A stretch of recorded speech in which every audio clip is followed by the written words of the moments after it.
Nuestro momento favorita y nuestra sección favorita, por supuesto, el ADN en los libros. Sofi López de Mendoza, directora del Círculo Editorial Azteca, ya está aquí y este sábado nos traes una verdadera joya. Las armas secretas de Julio Cortázar, específicamente del Perseguidor. Así es. Sofi. Pues mi querida Romina, yo feliz de estar aquí contigo. Fíjate que te traje a Julio Cortázar porque un 12 de febrero, pero de 1984, parte él y nos deja un gran vacío en las letras. Muere a los 75 años y tiene una historia muy interesante que me gustaría platicarte antes de entrar a esta novela corta que te traje para la audiencia. Fíjate que experta. Exacto, fíjate que él es un niño que nace en Bélgica en 1914 porque su papá trabajaba en unas cosas para la embajada. Y cuentan que la madre en los últimos meses pues se la pasó un poco mal porque justo le tocó la invasión de la Primera Guerra Mundial, ¿no? Y ellos tienen que salir huyendo a Suiza. En Suiza pasan un tiempo, después se van a España y de ahí ya migran a Argentina. Él ahí llegan a un pequeño pueblo que está muy cerca de Buenos Aires, a media hora, y a los 6 años su padre desaparece. Es decir, pues sus padres rompen y él emocionalmente pues también tiene una ruptura muy importante. Claro. Y su madre en aquella época, a pesar de hablar casi 4 idiomas, pues no se podía dedicar a cuestiones muy profesionales porque era mal visto en aquella época del Buenos Aires. Entonces lo sostiene para Cortázar. Su madre fue una gran maestra y él siempre la admira y entonces empieza él a decir cómo siempre fue un niño muy solitario y muy lector. Se dice que él a los 6 años escribió sus primeros poemas, a los 9 ya tenía una novela, incluso un doctor le dijo: señora, saque a este niño a la calle, que le dé el sol porque tanto libro le está haciendo daño. Y entonces la mamá hace caso y el pobrecito Julio Cortázar está muerto de tristeza porque él quiere sus libros y refugiarse en ellos. Y entonces la mamá un poco se conduele y dice: bueno, está bien, regresa a los libros, pero con cierta mesura, también quiero que trepes los árboles y hagas cosas. Él le da un poco el avión, sigue con su amor a los libros y es, por ejemplo, un gran fan de Edgar Allan Poe. Entonces, él incluso escribe unos poemas muy parecidos a los del Cuervo. Él dice, bueno, pues claro, porque tenía yo mucha influencia, y se los enseña a su madre, y su madre en algún momento le dice: dime una cosa, ¿los escribiste tú o los copiaste?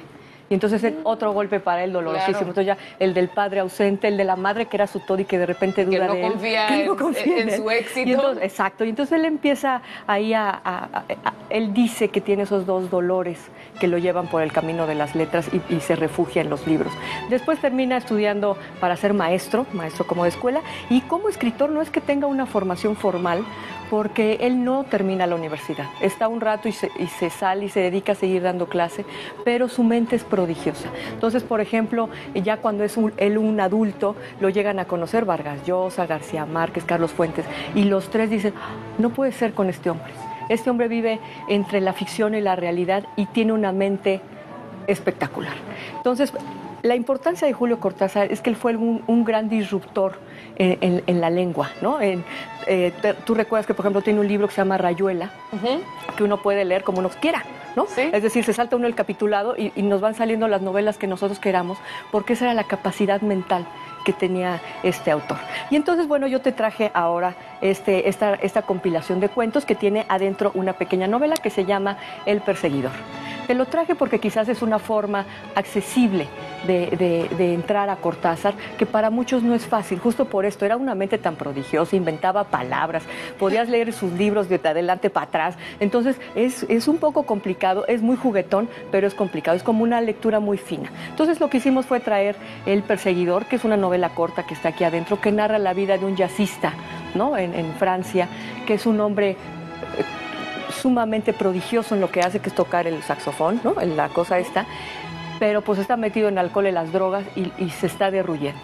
Y a pesar de esto, a pesar de ser un joven que va a morir joven, su cuerpo parece casi de 60 años y su mente hace grandes debates entre el tiempo, la individualidad. Él dice, por ejemplo, que cuando toca el sax, entra en el tiempo y sale en el tiempo. Tiene unas frases muy bonitas que yo les recomiendo mucho a tu audiencia, que filosofemos con nuestra audiencia, con esta lógica entre el tiempo, la vida, la muerte, ¿no? Y lo que quisiéramos esperar de alguien tan prodigioso o con tanto talento, ¿no? Eso de las expectativas del ser humano, ¿no? Oye, y nos dejas una gran lección para todos aquellos que tienen hijos, justo cuidar nuestras palabras con los niños, porque ahora lo vemos con Julio Cortázar y la historia que nos contabas de su madre, que precisamente pueden marcar a un niño. Entonces hay que tener mucho cuidado, hay que impulsarlos precisamente. Si nosotros vemos algún talento en nuestros hijos, hay que impulsarlos y no coartarlos y no desconfiar de ellos, ¿no? Así es. Sabes que